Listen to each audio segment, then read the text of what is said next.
Kanalıma hoş geldiniz. Bugün sizlere orkidelerin birden fazla çiçek dalı çıkarabilmesi için yapmamız gereken bir önemli püf noktayı göstereceğim. Kış ayına çiçeksiz giren orkideleri yeniden uyandırabilmek ve yeni çiçek dalı çıkarmasını teşvik etmek için sizlerle farklı yöntemler paylaşacağım. Orkidenin birden fazla çiçek dalı çıkarabilmesi mümkündür. Hem orkide yeni çiçek dalı çıkarabilir hem de boğum yerlerinden birden fazla çiçek dalı çıkarabilir. Bugünkü yöntemimiz için muz kullanacağım. Videomu izlerken beğen tuşuna basmayı ve kanalıma abone olmayı unutmayın. Videolarımda İngilizce sesli dinleme özelliği mevcuttur. Ayarlar butonuna giderek bunu ayarlayabilirsiniz. Şimdi muzları kabuklarını ince dilimlere doğruyorum.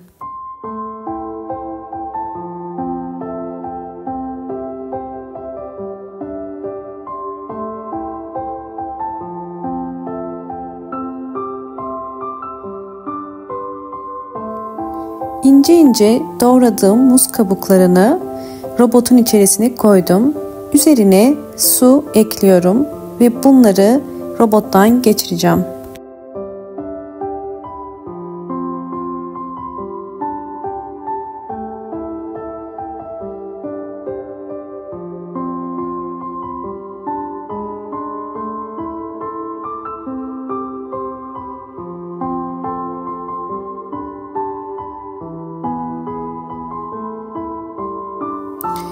Püre haline getirdiğim muz kabuklarını posasından ayırmak için bir süzgeçte süzüyorum.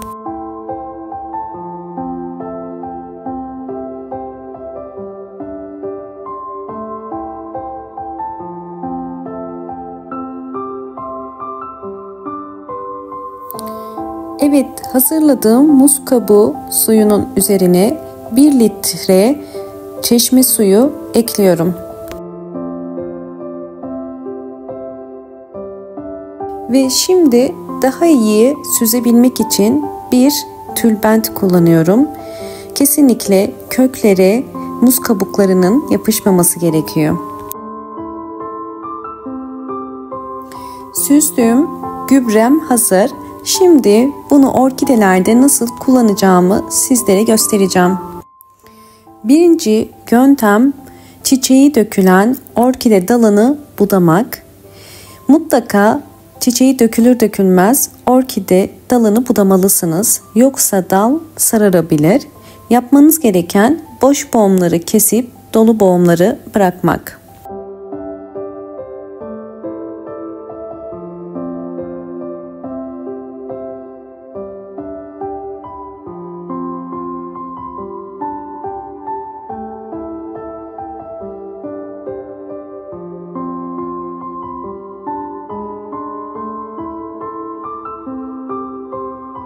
Bakın diğer kestiğim dal kurumaya başladı. Daha önce kesmiştim.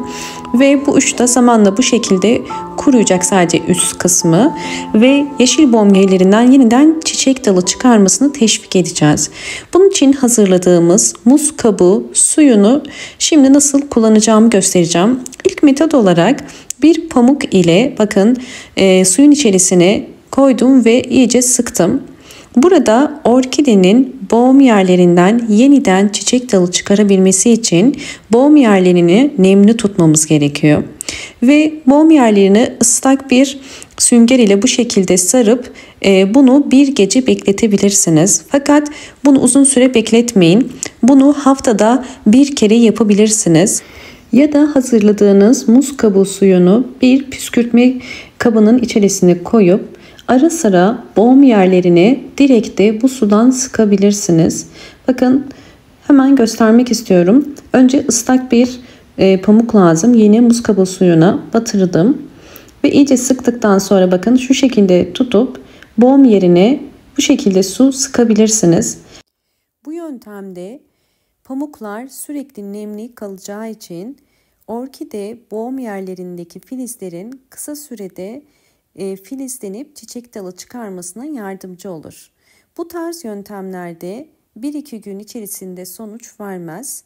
Çiçek dalı genelde 1 ay sürer çıkarması. Şu anda sonbahar ayında olduğumuz için orkideler için tam bir çiçek çıkarma dönemi. Bu yüzden budamayı erken yapıp bu anlattığım yöntemi pamuk kurudukça eğer vitamin desteği sağlarsanız kısa sürede bu şekilde bol bol yeni çiçek dalı çıkaracaktır. Videomu buraya kadar izlediyseniz ve beğendiyseniz hemen beğen tuşuna basıp kanalıma da abone değilseniz eğer bana destek olmak için abone olabilirsiniz. Sizleri sonuçlarla baş başa bırakıyorum.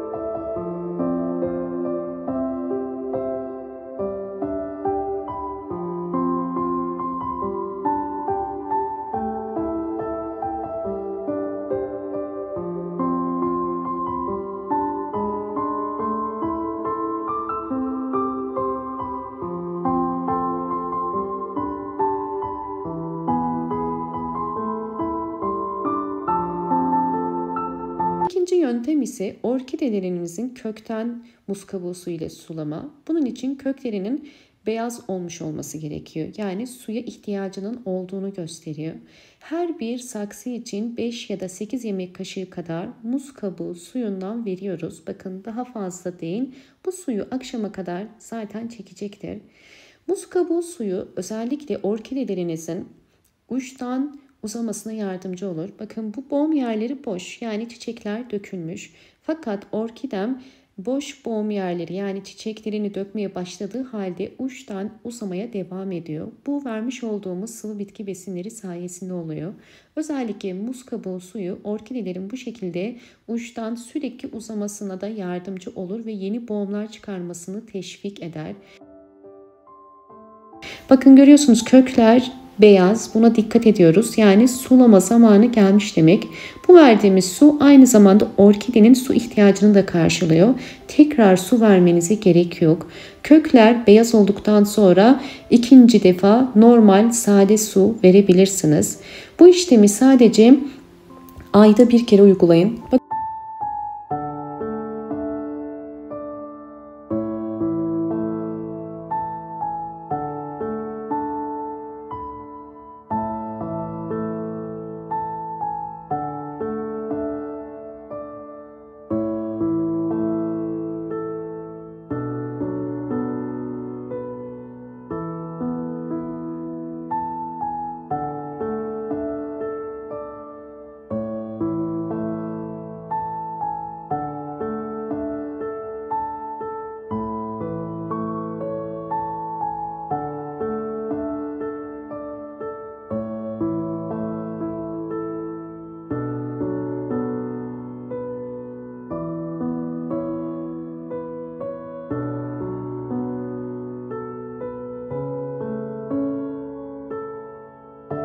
Sizlerle orkidelerimin gelişimlerini paylaştım. Şimdi diğer bir bölümle sizleri baş başa bırakıyorum.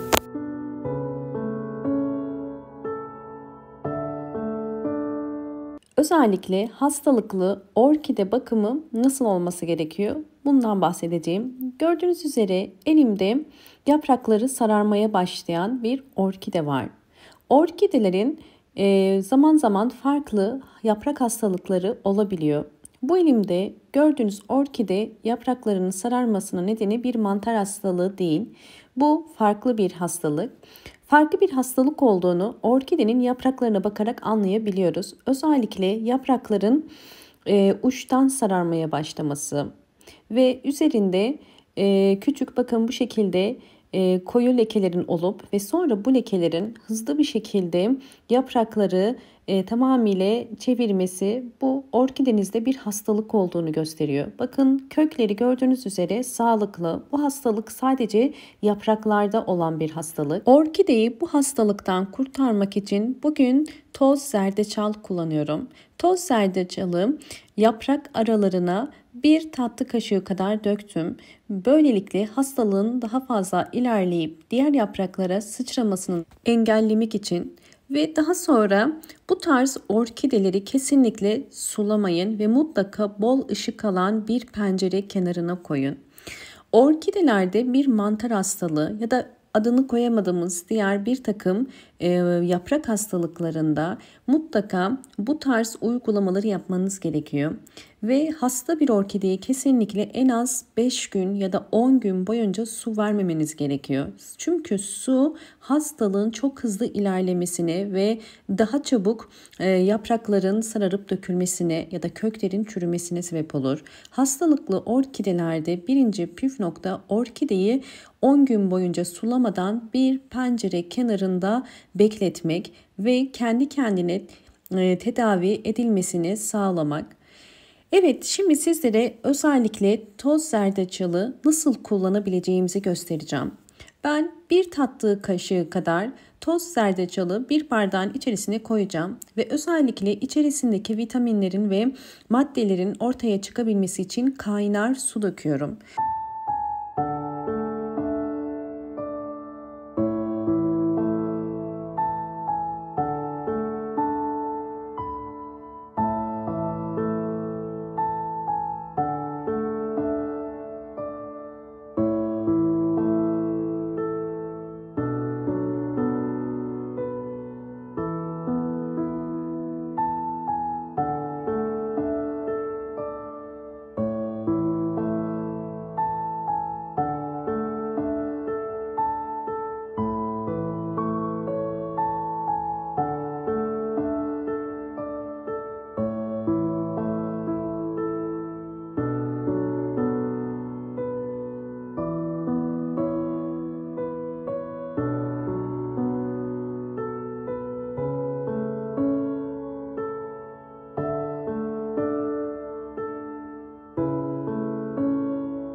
Kökleri çürüyen ve mantar hastalığına yakalanan orkidemin bütün toprağını değiştirdim.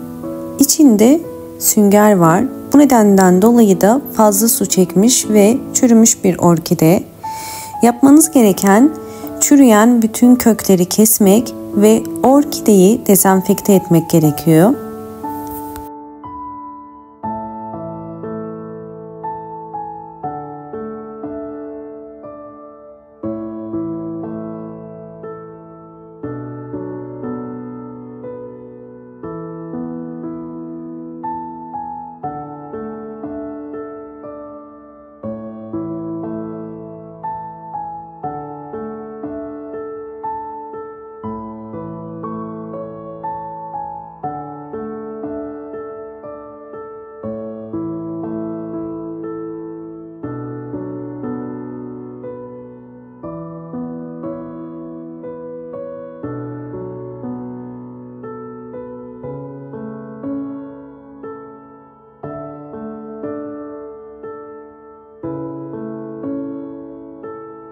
Zerdeçallı suyumuz soğudu. Soğuduktan sonra artık bunu kullanabilirsiniz. Bakın gördüğünüz üzere tortusu altta birikti ve suyu üstte. Biz sadece suyunu kullanacağız. Ben 1 litre suyun içerisine zerdeçallı suyu döküyorum. Bunu dökerken dikkat etmeniz gereken kesinlikle tortusu suyun içerisine girmemesi gerekiyor. Bakın altta kaldı. Bunu daha sonra tekrar başka şeyler için de kullanabilirsiniz. Geriye kalan suyunu ise sizlere nasıl bitkilerde kullanacağımızı göstereceğim. Bakın biraz önce gösterdiğim hastalığın gördüğünüz üzere bu yaprakta da başladığını görüyoruz. Böyle bir durumda hastalıklı olan kısmı sadece kesmenizi tavsiye ederim. Eğer kesmezsek bu yaprakta hızlı bir şekilde sararacaktır. Bakın yaprak altından da ve üstünden de kahverengi lekeleriyle bu enfeksiyonun devam ettiğini gösteriyor. Daha sonra kestiğiniz yere toz zerdeçalı süreceğiz. Bu sayede bu bölgede devam edebilecek bir takım yine yaprak hastalığını antioksidan özelliği sayesinde durdurup burayı enfekte edecek ve hastalığın ilerlemesini durduracak. Sizler de orkidelerinizde bu tarz hastalıklarda zerdeçal kullanabilirsiniz. Evet, bu kadar yeterli. Bakın gördüğünüz üzere sürdüm ve şimdi orkidemize özellikle köklerinde de bu enfeksiyonun devam etmemesi için bu karışımı veriyorum. Bu karışımı sadece hastalıklı orkidelerde kullanabilirsiniz. Bunu normalde gübre olarak orkidelerinize vermeyin. Orkide hastalıklarında tedavi sürecinin hızlanması için kullanıyoruz. Yani bunu ayda bir kere vermiyoruz. Bunu da belirtmek istiyorum.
Bu şekilde 30 dakika beklettikten sonra artık ekeceğim ve bunun için böyle bir saksı kullanıyorum. İçerisine kil bilyesi koydum ve üzerine de çam kabuğu koyuyorum bakın.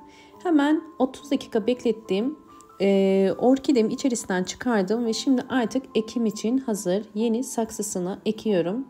Ekim yaparken ben içerisine yosun da koyuyorum. Yosun daha hızlı kök çıkarmasına yardımcı oluyor ve üzerine tekrar çam kabuğu ile bu şekilde doldurabilirsiniz. Videomu eğer buraya kadar izlediyseniz ve beğendiyseniz hemen beğen tuşuna basıp kanalıma da abone değilseniz eğer bana destek olmak için abone olabilirsiniz. Bakın ekim yaparken özellikle köklerin dışarıdan gözükmesine dikkat ettim. Çünkü sulama zamanını köklere bakarak yapıyoruz. Evet, bu anlattığım püf noktalara dikkat ederseniz orkidelerinizin bakın kökleri bu şekilde sağlıklı ve güçlü olur. Bol bol yeni kökler çıkarmaya başlar ve hava kökleri gördüğünüz üzere bakın gayet aktif ve sağlıklı. Yaprakları da şu anda artık sağlıklı.